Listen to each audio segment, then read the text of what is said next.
the world. And here is the financial insight that nobody in markets talks about. The Strait of Hormuz is not just a corridor for oil. It is a corridor for the entire architecture of modern monetary policy. When oil flows, inflation stays manageable. When inflation stays manageable, central banks can keep rates low. When rates stay low, governments can refinance their debt cheaply.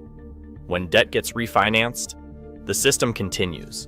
When the system continues, your stocks go up, your house price goes up, and the number in your retirement account gets bigger. Remove the oil, and the entire chain collapses backward. Inflation spikes, rates rise, debt becomes unserviceable. The money printer fires up. Your currency loses value. Your savings erode. Raoul Pal quantified this erosion precisely. On X, he wrote that while everyone is worried about 3.5% inflation, the real issue is the ongoing 8% per annum debasement of currency on top of inflation. Your hurdle rate to break even is around 12%, just to keep your purchasing power. 8% a year. That is the tax you pay for the system functioning normally with oil flowing through Hormuz. When the strait closes, as it effectively has right now, that 8% accelerates. The emergency oil reserve releases run dry. The war spending adds to the debt.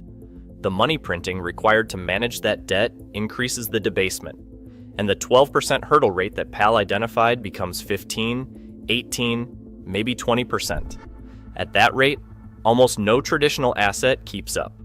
Your savings account earns 2% while losing 20%. Your bonds pay 4% while losing 20%. Even the S&P 500, historically averaging 12%, falls behind. And this is where Bitcoin enters the picture, not as a speculation, not as a reaction to a headline, but as a structural response to the exact vulnerability that the Strait of Hormuz exposes.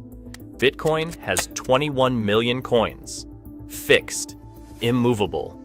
No government can print more. No central bank can debase it.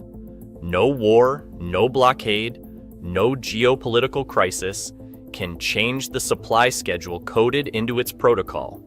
In a world where a 21-mile wide passage of water can trigger a chain reaction that devalues every fiat currency on Earth, an asset with a mathematically fixed supply is not a luxury. It is an architectural necessity. And the parallel is almost too perfect to be coincidence. 21 miles, 21 million coins, the width of the world's most fragile energy corridor, and the total supply of the world's most resilient monetary asset.